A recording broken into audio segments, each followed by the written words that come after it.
Dr. Jake Morrison had been walking through the purple grasslands of Colony 7 for nearly 3 hours when he heard it, a soft whimpering sound, almost like a puppy in distress. He stopped in his tracks and listened carefully. There it was again, coming from behind a cluster of tall crystal rocks that grew wild on this alien planet. Jake pushed through the thick grass and found something he would never forget. Lying in a pool of dark blue blood was a creature unlike anything in the colonial database. It looked similar to a wolf from Earth, but was glowing with a soft golden light. Its fur seemed to be made of living crystals that shifted colors in the sunlight. But what really caught Jake's attention were its 6 legs, and the fact that one of them was caught in a steel trap, the creature's eyes fixed on him. They were unlike any animal eyes Jake had ever seen.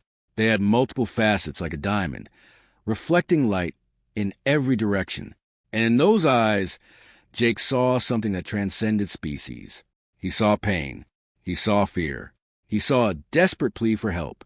"Easy there, buddy," Jake whispered softly as he knelt down in the purple grass. His knees sank into the soft alien soil. "I'm not going to hurt you. Let me help." The creature whimpered again, but didn't try to bite him. That was a good sign. Jake had always been good with animals, even the dangerous ones. Back on Earth, he'd been a veterinarian in Colorado before the colony ships started recruiting scientists. He'd treated everything from house cats to grizzly bears. But this was different. This was a completely unknown species, on a world millions of miles from home. His earpiece crackled to life. "Jake, where are you?" I lost visual. It was Tom, his research assistant, calling from the rover parked about a quarter-mile away. "I'm behind the crystal formations," Jake replied, not taking his eyes off the wounded creature. "And Tom, I need you to bring the medical kit. The big one." There was a pause. Then Tom's voice came back, higher pitched with worry. "Why? What did you find? Just bring it. Fast." 5 minutes later, Tom came running through the grass, the heavy medical kit banging against his leg. When he saw the creature, he stopped dead in his tracks. "Oh, no. No, no, no. Jake, we don't know what that thing is. Leave it. It's hurt, Tom. Look at its leg." "I don't care. Colonial regulations say we don't interfere with native wildlife until it's been properly studied and classified. You could get fired. Or worse, that thing could be venomous or carry diseases we've never seen before." Jake understood Tom's concern. The younger man was fresh out of university, still following every rule by the book. But Jake had been around long enough to know that sometimes rules didn't matter as much as doing what was right. "Hand me the kit," Jake said firmly. Tom hesitated, then set it down in the grass and backed away. "It's your funeral, man. I'm documenting this as a formal objection." Jake ignored him and opened the medical kit. The trap was a nasty piece of work, probably left by illegal poachers who've been operating in this sector despite colonial law. The steel jaws had crushed through fur and muscle, maybe even cracked bone. The creature would die if left alone. Working slowly and talking in a calm, steady voice, Jake managed to pry open the trap's jaws. The creature yelped in pain but stayed still, as if it somehow understood he was trying to help. When the trap finally released, Jake carefully examined the wounded leg. The damage was severe but not beyond repair. "Okay, buddy," Jake said softly. "This is going to hurt, but I promise I'll make it better." He injected a painkiller, a broad-spectrum formula designed to work on multiple species types. Within seconds, the creature's breathing slowed and its body relaxed. Jake worked quickly, cleaning the wound with antiseptic solution, setting the broken bone with a portable stabilizer, and sealing the torn flesh with medical gel that would promote healing. Tom watched from a safe distance, shaking his head. "You're insane. You know that, right?" "Probably," Jake admitted, "but I can't just leave it here to die." The creature's eyes never left Jake's face during the entire procedure. There was intelligence there, far more than any Earth animal. Jake had the strange feeling that this creature understood exactly what was happening. When he finished, Jake sat back on his heels. "There, that should do it. But you're coming back with me. You need proper care and monitoring." Getting the creature back to the rover was a challenge. It weighed at least 150 pounds. But with Tom's reluctant help, They managed to load it onto a stretcher and drive back to the research station. Jake set up a recovery area in his laboratory, a converted warehouse that served as both his workspace and his home. For 3 days straight, he barely slept. He monitored the creature's vital signs, changed its bandages, and made sure it was eating the nutrient paste he'd formulated based on analysis of its saliva and blood. The creature, which Jake started calling Shimmer because of the way its crystal fur caught the light, slowly began to trust him. On the second day, it ate food directly from his hand. On the third day, it let him pet its head without flinching. What amazed Jake most was how smart Shimmer seemed to be. When he talked to it, the creature tilted its head and appeared to listen. Its eyes would follow him around the room. Sometimes it would make soft chirping sounds that almost seemed like it was trying to communicate back. "I think you understand me, don't you?" Jake said one evening as he sat on the floor next to Shimmer's bed. "I wish I could understand you too." Shimmer made that chirping sound again and placed one of its paws on Jake's knee. The gesture was so deliberately gentle and affectionate that Jake felt his throat tighten with emotion. In his years working with animals, he'd seen plenty of bonding between species. But this felt different. This felt profound. On the fourth morning, Jake woke up to find Shimmer standing at the lab window, looking outside. The wounds had closed completely, faster than should have been possible. The creature's crystal fur was glowing brighter than ever, all traces of injury gone. "You're a fast healer," Jake said with a smile. "That's good. Maybe in a few more days, we can see about returning you to the wild." That's when everything changed. The lab's emergency alarm started blaring. Jake ran to his computer terminal and pulled up the external cameras. His blood turned to ice. The sky above Colony 7 was turning black, not with clouds or storms, but with ships, hundreds of them, descending from orbit in perfect military formation. They were massive vessels, each one larger than anything humanity had ever built. They were jet black with purple energy glowing from their engines, and they moved with terrifying purpose. Tom burst through the lab door, his face pale with panic. "Jake, turn on emergency broadcast. Now!" Jake switched on the main screen just as Governor Linda Hayes' face appeared. She was a colonial administrator, usually calm and collected. Now she looked absolutely terrified. "Attention all colonists!" Her voice shook. "We have been contacted by an alien military force. They are demanding we surrender someone who has taken property belonging to their Empress. I repeat, someone on this colony has apparently stolen something of great value. If this person does not come forward immediately, they have threatened to destroy the entire settlement." Jake's stomach dropped. He looked at Shimmer, who was now pressed against his leg, whimpering softly. "Oh no," he whispered. "What have I done?" The screen changed to show the exterior of the colony. Landing craft were descending, kicking up massive clouds of purple dust. They were coming, and somehow, Jake knew with absolute certainty that they were coming for him. The alarm sirens cut through the morning air like a knife. Jake had heard emergency drills before, but this was different. This sound was raw panic turned into noise. Every speaker across Colony 7 screamed the same message over and over. "Unknown vessels in orbit. This is not a drill. All personnel report to emergency stations immediately." Jake stood frozen in his laboratory, watching through the windows as people ran in every direction outside. Parents grabbed their children. Scientists abandoned their equipment. The entire colony of 3,000 souls was scrambling like ants whose hill had just been kicked. Tom rushed to the main computer terminal, his fingers flying across the keyboard. "Jake, you need to see this." His voice cracked with fear. Jake moved to look at the screen. The orbital sensors were showing readings that made no sense. Hundreds of massive objects had just appeared in space around their planet. Not asteroids, not natural phenomena. Ships, warships. Each one was the size of a small city.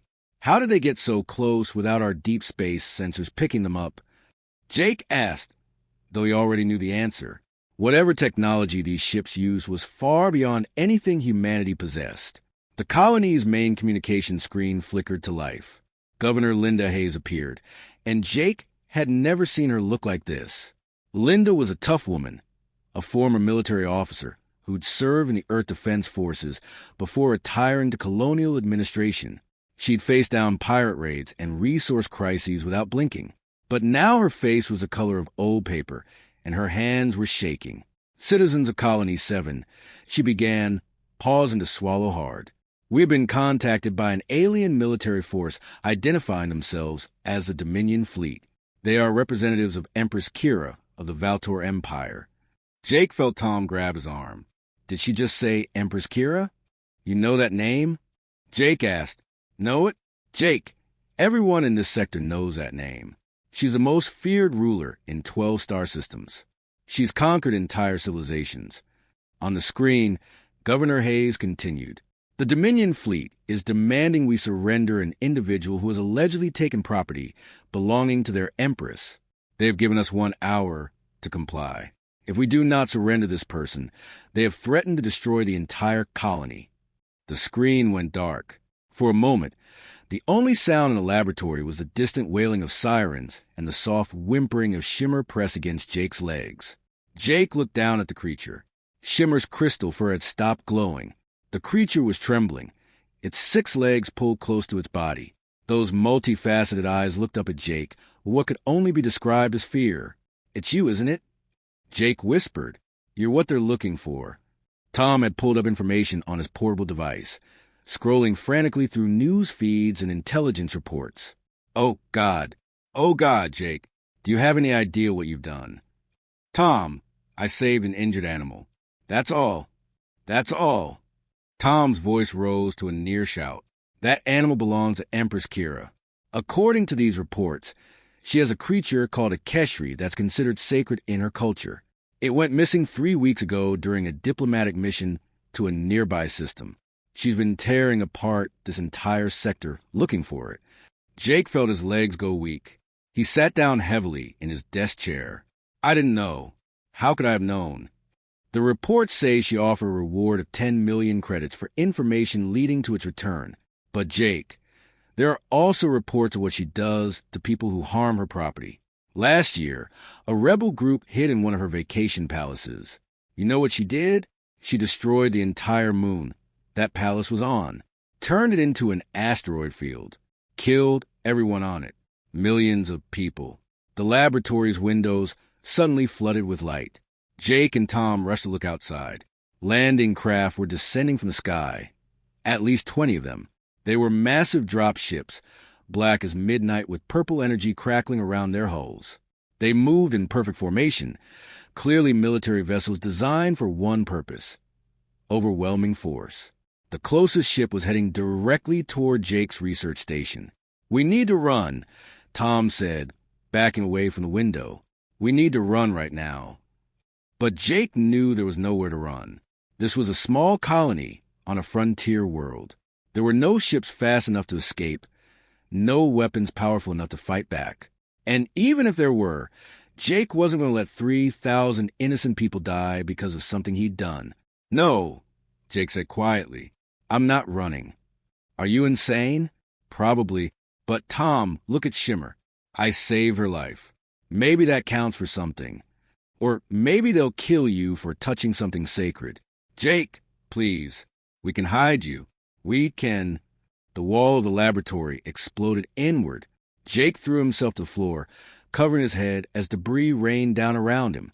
When he looked up, his ears ringing from the blast, he saw them. Soldiers. But calling them soldiers felt inadequate. These were warriors from Nightmare. They stood at least 9 feet tall, encased in armor that looked like it had been forged from red metal and shadow. Their helmets completely covered their faces with black visors that reflected no light, making them look eyeless and inhuman. Each one carried weapons that hummed with power Jake could feel in his bones. There were 6 of them, and they moved with mechanical precision. 2 took positions guarding the destroyed wall. 2 more swept the room with their weapons. The final 2 walked directly toward Jake. Don't move, Tom shouted, but his voice sounded tiny and pathetic. One of the soldiers grabbed Jake by his shirt and lifted him off the ground with one hand, as easily as Jake might lift a house cat. Jake's feet dangled in the air. Behind the black visor, he could see nothing. No eyes, no face, no hint of being inside that armor. You are the one called Jake Morrison? The voice came from a helmet, deep and distorted by electronic processing.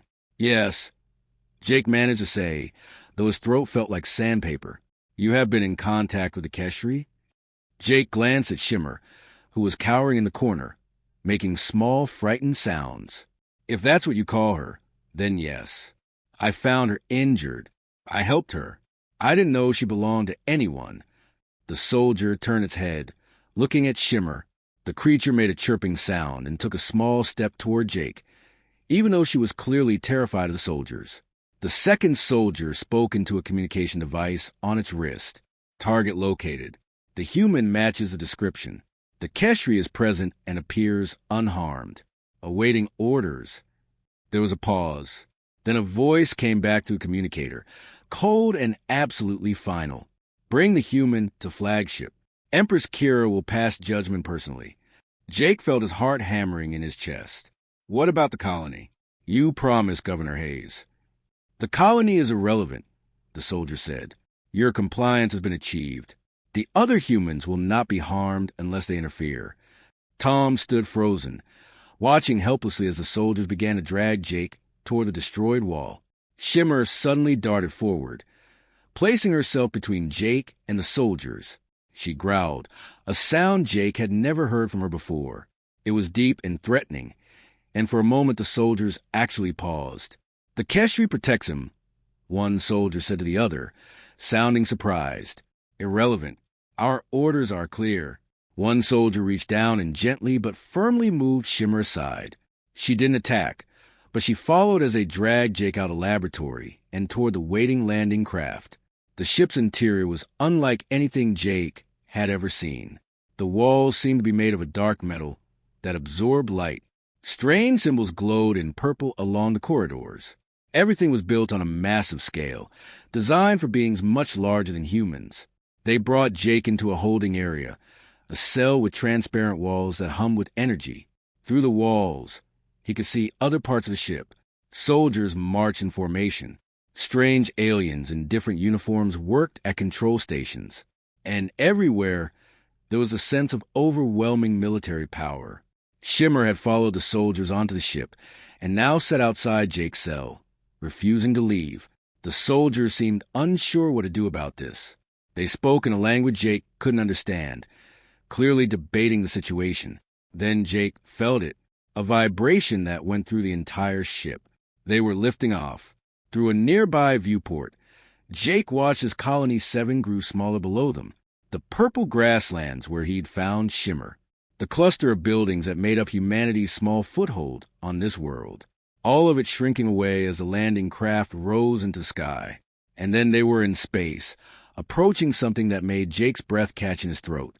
The flagship was more than a ship.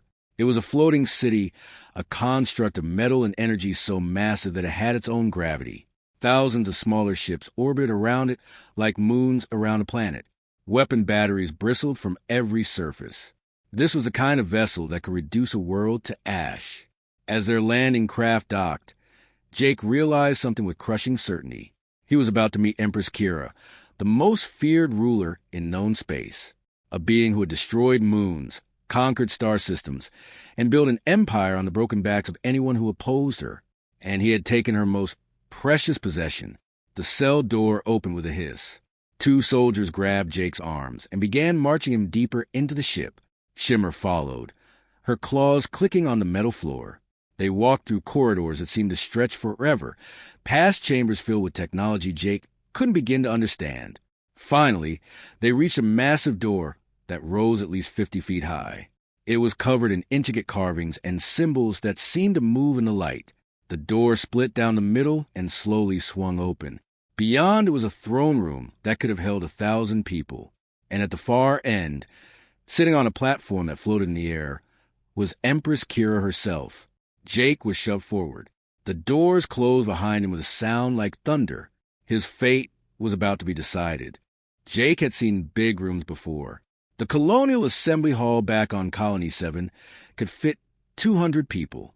He'd visited the Space Museum in Houston before leaving Earth, and that building was enormous. But nothing in his life had prepared him for this. The throne room stretched so far that Jake, could barely see the opposite end. It had to be at least half a mile long. The ceiling rose hundreds of feet above, disappearing into shadow, despite the strange glowing crystals embedded in the walls.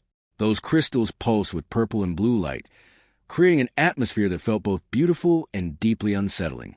And there, at the far end of this impossible space, sat Empress Kira. Even from a distance, Jake could tell she was unlike any being he'd ever encountered. The soldiers who captured him were massive and intimidating, but they were nothing compared to her. She sat on a platform that floated in the air without any visible support, made of crystal that seemed to shift and change colors as it caught the light. The soldiers gripped Jake's arms tighter and began marching him forward. Each step echoed in the vast chamber. As they walked, Jake noticed figures standing along the walls. Generals, advisors, courtiers maybe, dozens of different alien species, all watching him in complete silence. Some had multiple eyes. Others had features Jake couldn't even begin to understand. But all of them looked at him the same way someone might look at a man walking to the gallows. As they got closer, Jake could finally see Empress Kira clearly, and his mouth went dry with fear. She was nearly 8 feet tall, seated on her floating throne in a posture of absolute authority. Her skin was a deep metallic purple that seemed to reflect light like polished armor. But what made Jake's heart race was that she had 4 arms, not 2. Each arm was long and powerful, ending in hands with fingers that curved into razor-sharp claws capable of tearing through metal. Her face was humanoid in structure, but alien in every detail. High cheekbones, a strong jaw, and eyes that glowed with an inner white light like stars burning in the darkness. Those eyes tracked Jake's approach with the intensity of a predator watching prey. She wore armor that looked like it had been crafted from black metal and precious stones, and a crown that seemed to be made of crystallized energy floated just above her head. This was a being who had conquered 12 star systems, who commanded fleets that could destroy worlds, who had ruled for longer than Jake had been alive. The weight of her presence filled the entire throne room, and Jake suddenly understood how entire planets had surrendered without firing a shot. Just being in the same room with Empress Kira was terrifying. Bring the human forward. Her voice boomed through the chamber. It wasn't shouted. She hadn't raised her voice at all. But somehow her words filled every inch of that vast space, resonating with the power that Jake felt in his chest. This was a voice accustomed to being obeyed without question. The soldiers shoved Jake hard. He stumbled and fell, landing on his knees at the base of the steps that led up to her floating platform. The marble floor was cold against his skin. Jake looked up, his neck craning to see her towering above him. This is it, he thought. This is how I die. Executed by an empress for a crime I didn't even know I was committing. Empress Kira leaned forward slightly, her 4 arms unfolding. 2 rested on the arms of her throne, while the other 2 gestured as she prepared to speak. Jake could see her claws up close now, each one sharp enough to slice through bone. Her glowing eyes fixed on him with an intensity that made him want to look away, but he forced himself to meet her gaze. If he was going to die, he'd at least do it with some dignity. Then something unexpected happened. A side door that Jake hadn't even noticed burst open with a loud bang. Shimmer came running out, her 6 legs moving in a blur, her crystal fur glowing brighter than Jake had ever seen it. She ignored the guards who tried to grab her. She dodged between the legs of a general who moved to block her path, and she ran straight to Jake. Shimmer, no, Jake tried to say, but the creature was already there. She crashed into him with enough force to knock him sideways. Then she was all over him, making those happy chirping sounds Jake had grown familiar with over the past few days. Her tongue licked his face, her paws pressed against his chest. She nuzzled against him like a puppy reuniting with its owner after a long separation. The entire throne room fell silent, the kind of silence that feels heavy and thick, like the air before a thunderstorm. Jake froze, not daring to move. Shimmer was pressed against him, clearly overjoyed to see him, completely oblivious to the danger they were both in. Through her crystal fur, Jake could feel her heartbeat, rapid and excited. One of the generals standing near the throne, a massive creature with gray skin and tusks, spoke in a whisper that still carried to the silent room. Impossible. The Keshri chooses a human over her true owner. Another advisor, This one, looking like an insect standing on two legs, clicked its mandibles nervously. In all my years serving the Empress, I have never seen the Keshri show such affection to anyone, not even... Silence, Empress Kira said softly, but every voice in the room immediately stopped. She rose from her throne and began descending the steps. Each footfall echoed like a drum. Jake felt Shimmer press closer against him, but the creature made no move to run to the Empress. She stayed with Jake, choosing him, and Jake knew that this choice would determine everything that happened next. Empress Kira reached the bottom of the steps and stood directly in front of Jake. Up close, she was even more intimidating. The top of Jake's head barely reached her chest. She could crush him with barely any effort. Those glowing eyes looked down at him, examining him the way a scientist might examine an interesting but potentially dangerous specimen. Stand, she commanded. Jake struggled to his feet, his legs shaking. Shimmer stood with him, pressing against his leg. One of Kira's 4 hands reached out. Jake flinched involuntarily, expecting pain, but instead she gently touched Shimmer's head. The creature leaned into the touch, purring, but didn't leave Jake's side. "She allows me to touch her," Kira said, her voice quieter now but still carrying immense weight. "But she does not come to me. She stays with you." She paused, her head tilting slightly. "Why?" Jake's throat was so dry he could barely speak. I don't know, Your Majesty." He used the title instinctively, having no idea if it was correct. Another of her hands moved, and this time Jake couldn't help flinching again. But Kira simply reached past him and picked up something from a nearby table. Jake's medical tablet, the one he'd used to record all of Shimmer's treatment data. Kira's glowing eyes scanned the screen as one of her hands swiped through pages of information. Jake had documented everything meticulously. The initial injury assessment, every medication he'd administered, the surgical procedure to set the broken bone, the healing progress hour by hour. The throne room remained silent as she read. Jake could feel sweat running down his back. Every second felt like an hour. Finally, Kira looked up from the tablet. "My physicians are the finest in the Dominion. They have access to medical technology your species cannot even imagine. I sent them to search for my Keshri for 3 weeks. They had scanners, ships, resources beyond measure." She paused, and her eyes seemed to glow even brighter. "They failed to find her." Jake said nothing. What could he possibly say? You found her in 1 day. A single human with primitive equipment on a backwater colony world. Her voice had an edge to it now, something dangerous. "How?" "I was just doing my job," Jake said, his voice barely above a whisper. "I'm a xenobiologist. I was surveying the grasslands." "That does not answer my question. How did you find her when they could not?" Jake's mind raced. He was exhausted, terrified, and completely out of his depth, but he forced himself to think, to give an honest answer. "I wasn't really looking for anything specific. I was just walking, observing. I heard her crying out. I followed the sound." Simple observation. Kira's tone was unreadable. "And what did you do when you found her?" "She was hurt, bleeding, trapped. I helped her. That's all. My physicians also found the trap you removed. They tell me the injury was severe. The bone was fractured, the tissue damaged. They estimate she had perhaps 2 more days before infection would have killed her." Kira scrolled through more of the tablet data. Yet, within 4 days, she was completely healed. "My physicians say this should have taken weeks, even with advanced treatment. How did you accomplish this?" Jake swallowed hard. "I used a combination of techniques. Some from Earth veterinary medicine, some from the alien biotech we've developed in the colonies. I just adapted what I knew and tried things until something worked." "You experimented on my Keshri?" There was real danger in her voice now. "No. I mean, yes, but not like that. I was careful. I monitored her constantly. Every treatment was designed to help, to heal. I would never purposely hurt an animal, any animal, even one I'd never seen before." Kira stared at him for a long moment. Then she said something that surprised everyone in the room, including Jake. "My physicians told me the injury could not be fully healed. They said she would always have a limp, that the leg would never regain full function. They advised me to accept this outcome.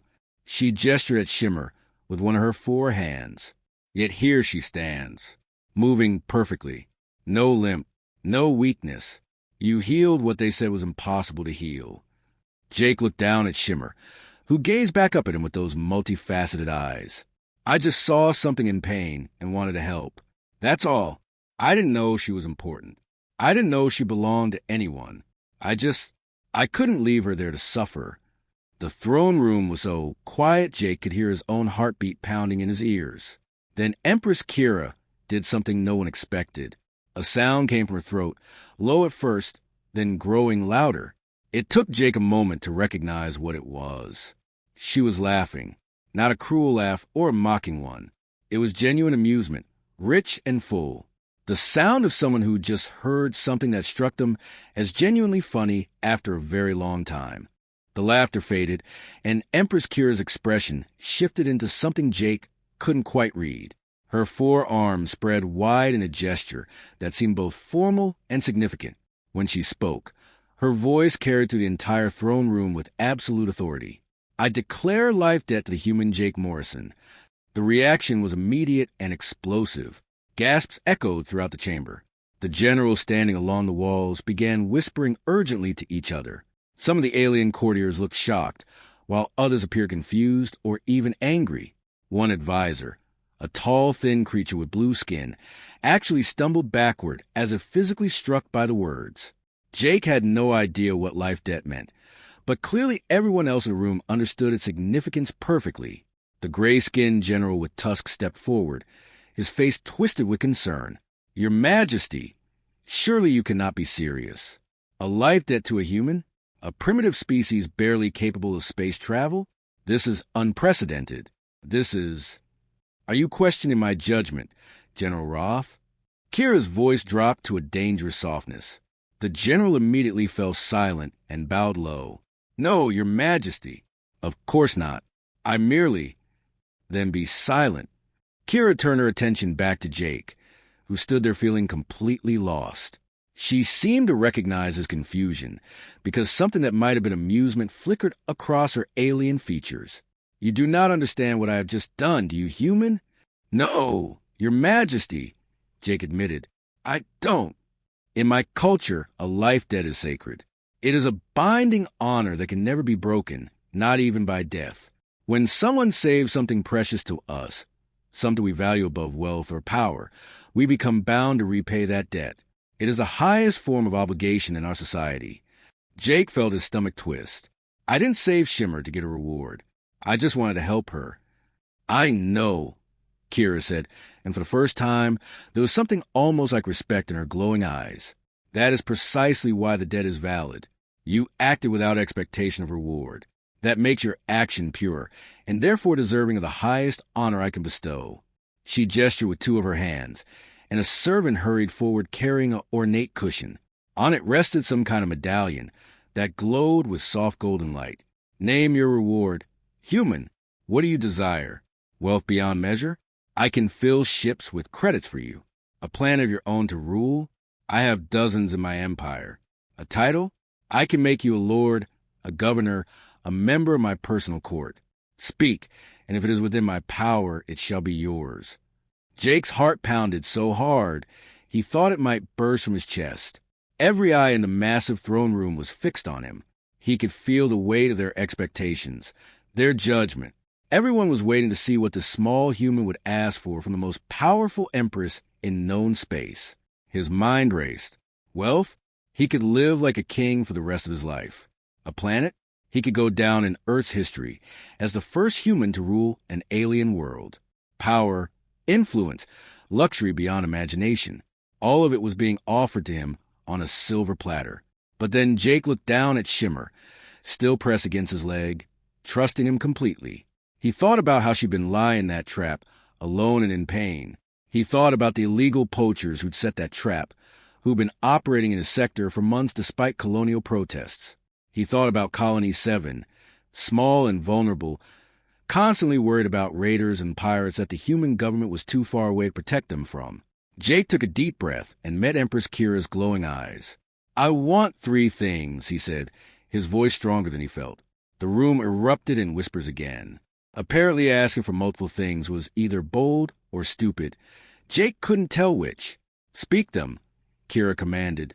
First, I want protection for Colony 7. We're constantly threatened by raiders and pirates. We've lost people, supplies, equipment. We need someone powerful enough to make the threat stop. Kira nodded slowly. Simple enough. Continue. Second, I want you to stop the poaching in our sector. Shimmer got hurt because of illegal trappers. There are other creatures out there suffering the same way. I want it to end. Also reasonable, Kira said, though some of her generals looked less pleased. And the third, this was the big one. Jake knew it might sound strange, might even anger her, but he had to try. I want permission to study Shimmer species, not to harm them, but to learn about them, to understand their biology, their needs, their behaviors, so that if another one gets hurt, I or someone else can help them properly. I want to create medical protocols that could save lives. The throne room went completely silent. It was a kind of silence that feels dangerous, like the moment before lightning strikes. Then the room exploded with noise. Generals shouted objections. Advisors argued with each other. The insect-like creature clicked its mandibles so rapidly it sounded like a machine gun.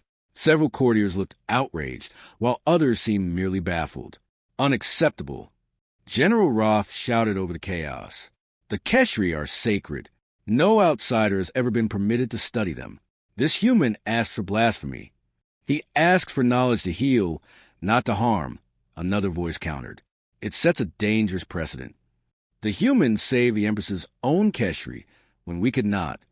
Empress Kira raised one hand, and the room fell silent instantly. She looked at Jake with an expression he couldn't decipher. For a long moment, she said nothing, just studied him with those burning white eyes. You asked for nothing for yourself, she finally said, her voice thoughtful. Protection for your colony benefits you, yes, but it benefits 3,000 others equally. Stopping poachers helps your world's ecosystem more than it helps you personally. And permission to study the Keshri. You want knowledge to heal, to help. She tilted her head slightly, curious. Most beings, when offered unlimited wealth and power, ask for exactly that, wealth and power. I don't need to be rich, Jake said honestly, and I definitely don't need power. I'm a scientist. I just want to help things that are hurt. That's all I've ever wanted. A strange expression crossed Kira's face, something that might have been surprise or possibly even admiration. She was quiet for another moment. Then she waved a clawed hand dismissively. Granted, she said. All 3 requests are granted. The throne room erupted again, but this time Kira ignored the protests. However, she continued, her voice cutting through the noise, there is a condition. You will join my flagship as Shimmer's personal physician. I will not risk her health again, and clearly you are more capable of caring for her than my own medical staff. You will live aboard this vessel. You will tend to her needs, and you will be available should she require medical attention. Jake's mouth fell open. You want me to live here? On your ship? That is what I said, yes. But my work on Colony 7, my research, Your research can continue here. We will provide you with a laboratory far superior to anything your colony possesses. Your study of the Keshri will be conducted under my supervision, but it will be thorough and comprehensive, and your colony will be under protection of the Dominion fleet, starting immediately. Do you accept these terms? What choice did he have? And honestly, the offer wasn't bad.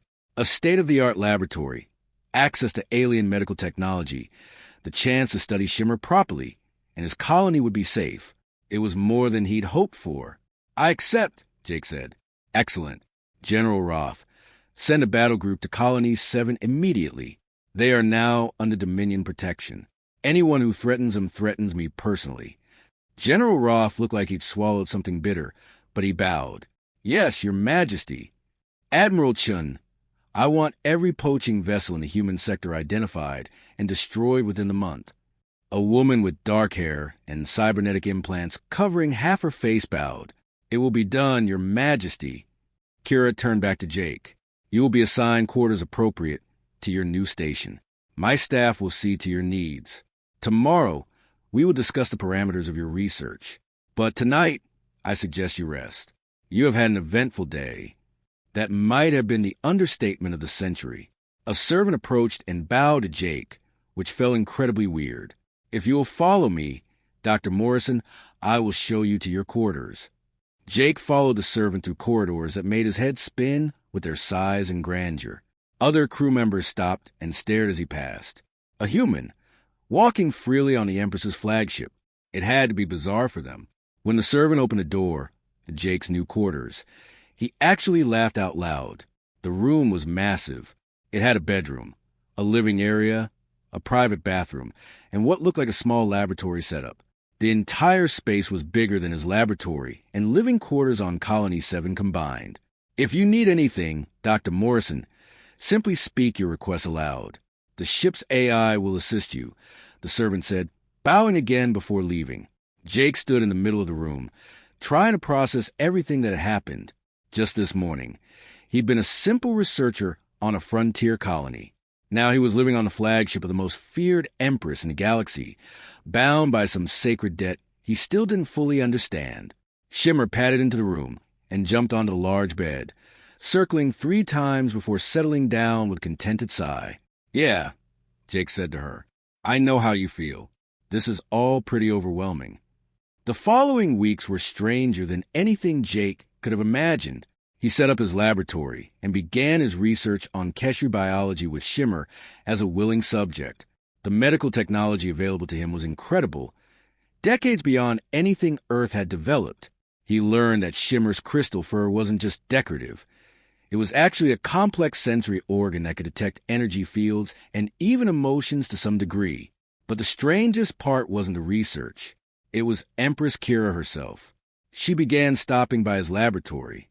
At first, it was just to check on Shimmer, but then she started asking Jake questions, not about medicine or biology, but about other things, his opinions on problems she was facing, his thoughts on situations in her empire. One evening, Jake was reviewing some genetic data when Kira entered the lab. She moved quietly for someone so large, and Jake didn't notice her until Shimmer chirped in greeting. Your Majesty, Jake said, standing quickly. I didn't hear you come in. Sit, Dr. Morrison. I did not come for formality. She moved to where Shimmer lay on her cushioned bed and stroked the creature's head with one hand, while her other 3 arms folded thoughtfully. I have a question for you. Of course.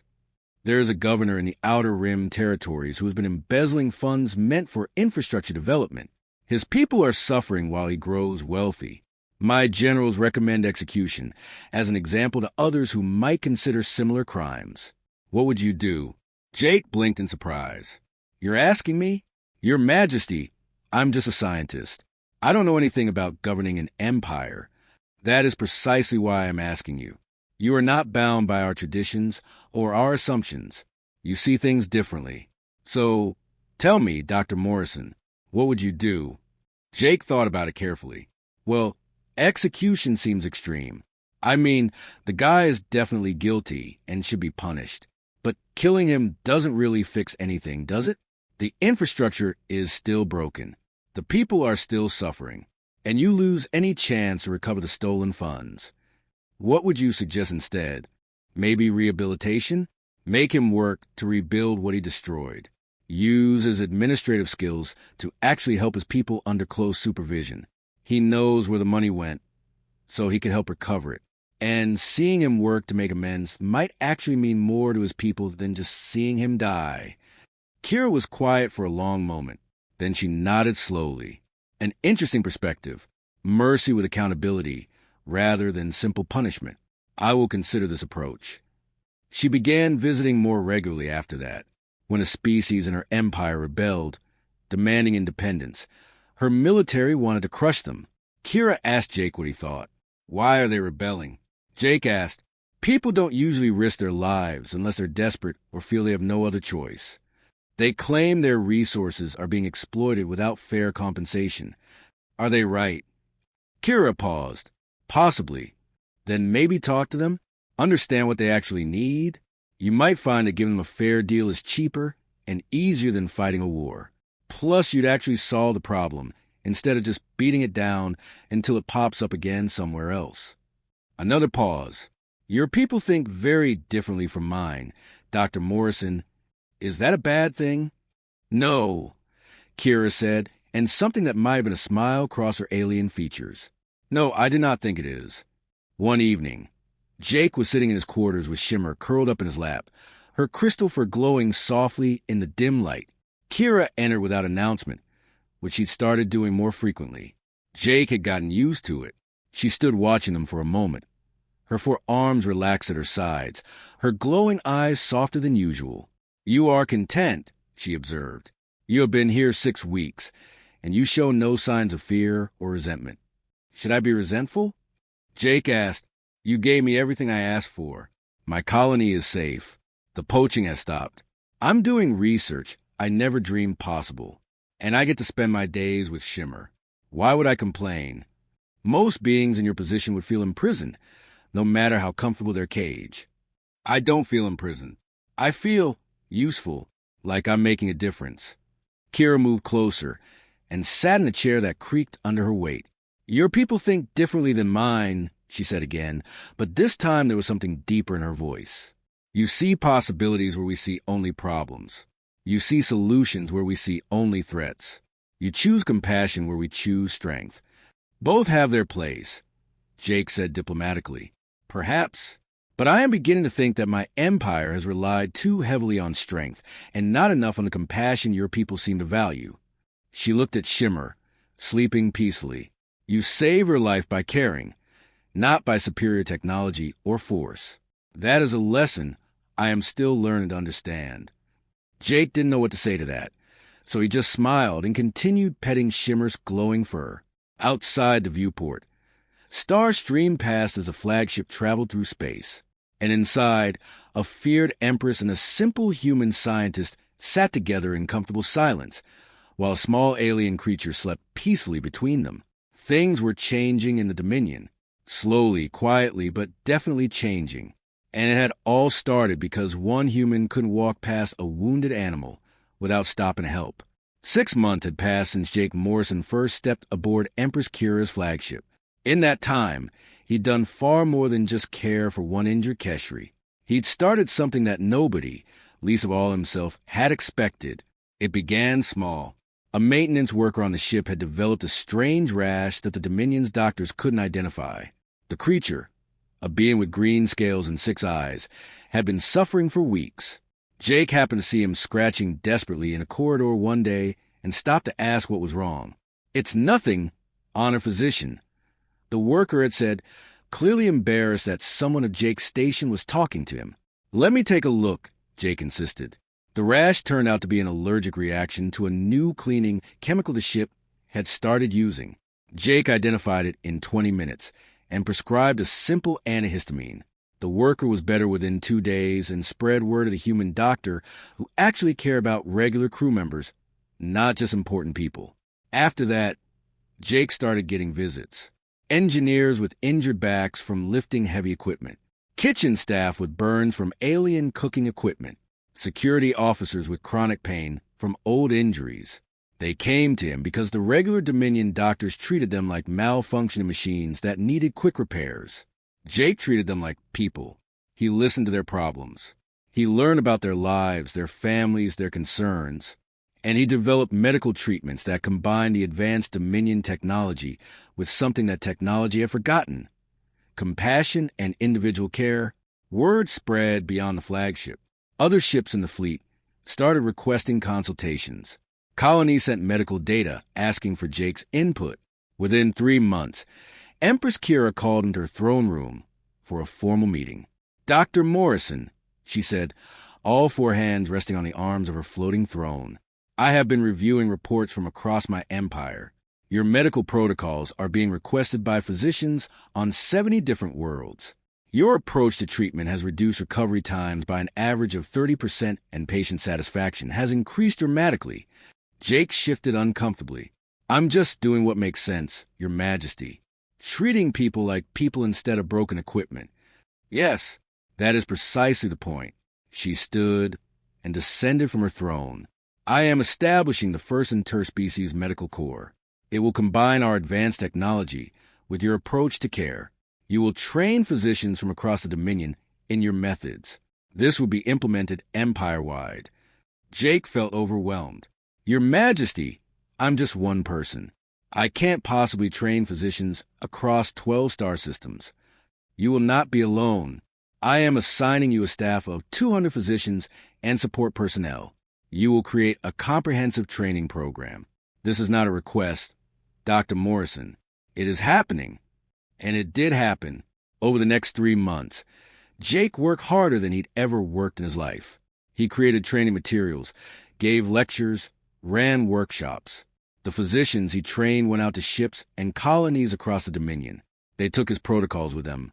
His emphasis on actually listening to patients, on treating symptoms, but also understanding root causes, on remembering that behind every injury or illness was a living being who was scared and in pain. The results were stunning. Hospital stays shortened. Mortality rates dropped. Millions of beings across 12 star systems received better care because one human had insisted on treating people with kindness and respect. But not everyone was happy about the changes happening in the Dominion. There were powerful people who'd grown comfortable with the old ways, generals who saw mercy as weakness, governors who preferred fear to cooperation, wealthy merchants who profited from conflict and instability. They watched as Empress Kira began implementing more of Jake's suggestions, began choosing rehabilitation over execution, began negotiating instead of simply conquering. And they didn't like it one bit. The conspiracy started in the shadows, as these things always do. Secret meetings on remote stations, encrypted communications between star systems. A coalition of the Empress's enemies began forming, united by a single goal: assassinate Empress Kira and return the Dominion to its old, brutal ways. They were careful. They used professional assassins. They planned every detail. They knew that Kira had the best security forces in known space, that she was protected by technology and loyal guards. They thought they'd covered every angle. But they made one critical mistake. They didn't account for Jake Morrison. The first hint came from an unexpected source. Jake was in his laboratory one evening, analyzing some cellular samples, when there was a timid knock on his door. He looked up to find Bree, one of the ship's janitors, standing nervously in the doorway. Bree was a small creature, barely 4 feet tall, with gray fur and large eyes. She cleaned the lower decks, and usually kept to herself. Jake had treated her son a few months back, when the kid had broken his arm playing with friends. Dr. Morrison, she said quietly, I'm sorry to bother you, but I heard something today, something that worried me. Come in, Bree. What's wrong? She entered hesitantly, wringing her hands. I was cleaning the officers' lounge on Deck 7. I didn't mean to eavesdrop, but I heard 2 officers talking. They mentioned something about a shipment arriving next week. Special cargo from the Outer Rim. They said it would solve the Empress problem, and that I should take that week off if I knew it was good for me. Jake's blood ran cold. Did you recognize the officers? One was Commander Voss. The other I didn't know. Jake thanked her and told her to keep this information to herself for now. After she left, he sat thinking. It could be nothing. It could be harmless. But it could also be something very dangerous. Over the next few days, more whispers reached Jake's ears. A cook named Terry, who Jake had helped with a recurring digestive issue, mentioned overhearing a strange conversation about eliminating the human influence. A security guard named Quinn, whose chronic back pain Jake had successfully treated, reported seeing unauthorized personnel in restricted areas. None of these people were spies. They weren't part of any intelligence network. They were just regular workers who'd been helped by Jake and remembered his kindness. They trusted him, so when they saw or heard something suspicious, they came to him. Jake started connecting the dots. The pattern was clear. Something was being planned. Something bad. He went to Empress Kira immediately. She was in her private study, reviewing reports, with Shimmer sleeping on a cushion nearby. Your Majesty, I need to speak with you about a serious matter. Kira looked up, her glowing eyes focusing on him. You look troubled, Dr. Morrison. Speak freely. Jake told her everything. Every conversation, every whispered warning, every suspicious detail his friends had brought to him. As he talked, Kira's expression grew darker. "Commander Voss," she said when he finished, "I should have known. He has always opposed my recent policy changes." She activated a communication device. "General Roth, come to my study immediately. We have a security situation." What followed was a tense 48 hours. General Roth's security forces investigated quietly and carefully. They discovered that Commander Voss was indeed part of a conspiracy, along with 3 other high-ranking officers and several external allies. A shipment was coming, just as Bree had overheard. A shipment containing an advanced explosive device designed to penetrate even the flagship's shields. The assassins were caught. The bomb was intercepted. The entire conspiracy fell apart like a house of cards once its key members were arrested. When it was over, Empress Kira summoned Jake to the throne room. But this time it wasn't empty. The room was filled with officials, diplomats, ship captains, and representatives from across the Dominion. Cameras were broadcasting the event across all 12 star systems. Jake walked in nervously, with Shimmer trotting beside him as always. He had no idea what was about to happen. Empress Kira stood at the center of the room, imposing and magnificent in her formal armor. When Jake reached her, she placed all 4 of her hands on his shoulders, a gesture of tremendous significance in her culture. "Dr. Jake Morrison." Her voice boomed through the chamber and across the galaxy. "You have saved my life, not through violence or superior technology, but through friendship, through kindness, through the simple act of treating others with dignity and respect. You created a network of loyalty that no spy network could match." She paused, her glowing eyes sweeping across the assembled crowd. "My empire has been built on strength and fear. For centuries, we have conquered and dominated. We have been powerful, but we have not been wise. This human, this representative of a species we once considered primitive, has shown us a better way." Kira's hand squeezed Jake's shoulders gently. "Therefore, I make this declaration before all the Dominion and beyond. Humanity is under Dominion protection, not as conquered subjects, but as valued allies. Any threat to Earth or its colonies will be treated as a threat to me personally. And I declare this further. Strength without wisdom is mere brutality. Power without compassion is simple tyranny. We have been strong for a long time. It is time we became wise as well." The throne room erupted in applause. Not everyone was happy about it. Jake could see some scowling faces in the crowd, but most seemed genuinely moved by the Empress's words. 2 weeks later, Jake stood on the landing pad at Kennedy Space Center in Florida. He'd returned to Earth carrying a formal treaty that guaranteed humanity's independence and provided Dominion protection from any external threats. World leaders had been shocked, overwhelmed, and deeply relieved. Humanity had just gained the most powerful ally in known space. But Jake didn't want parades or celebrations. He just wanted to go home. He returned to Colorado and his old position at the university where he'd taught before joining the colony program. But things were different now. He taught xenobiology with actual experience of alien species. And Shimmer came with him, officially on loan from Empress Kira for ongoing research purposes. His lectures became famous. Students would pack the auditorium to hear him talk about alien biology, about his time on the Dominion flagship, about how one act of compassion had changed the course of galactic history. Shimmer would sleep at his feet during class, occasionally waking up to yawn and stretch, much to the delight of the students. One afternoon, a student raised her hand during a break. "Dr. Morrison, I saw something on the news this morning. There was a Dominion warship passing near Earth's moon. Are they watching us? Should we be worried?" Jake looked out the window. He couldn't see the ship from here, but he knew it was there. There were always Dominion ships near Earth now, maintaining their protective patrol. He smiled and shook his head. "No, they're not watching us. They're protecting us. They're friends, not jailers." "But how do you know? How can you be sure they won't just decide to conquer us one day?" Jake reached down and scratched Shimmer behind her crystalline ears. She purred contentedly. "Because I healed a wounded animal when I didn't have to. Because I chose kindness over indifference. Because I made friends instead of demanding power. And that simple choice changed everything." The student looked skeptical but intrigued. You really think one person can make that much difference? I know they can, Jake said. I've seen it happen. Sometimes the smallest act of compassion can reshape entire empires. Sometimes helping one creature in pain can save millions of lives. You never know which kind gesture might change the world. So you just have to do the right thing every chance you get and hope it matters. The class sat in thoughtful silence for a moment.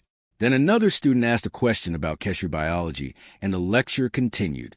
Above Earth, in the darkness of space, a massive Dominion warship glided silently past the moon. Inside, crew members went about their duties using medical protocols developed by a human doctor who believed in treating people with dignity. The ship's captain, trained in Jake's approach to leadership, made decisions that balanced strength with wisdom. And on the flagship, somewhere deep in Dominion space, Empress Kira sat in her study reading reports. Her empire was changing, slowly but steadily. Rehabilitation programs were replacing executions. Negotiations were replacing conquests. Medical care had improved across 12 star systems. It wasn't perfect. Change never was. There was resistance, setbacks, occasional failures. But the direction was clear. The Dominion was becoming something better than it had been. All because a human named Jake Morrison had been walking through purple grass one day and heard something crying in pain. All because he'd chosen to stop and help instead of walking away. All because he'd seen a wounded creature and thought, I can't just leave it there to suffer. One small act of compassion. One simple choice to be kind. That's all it took to change a galaxy.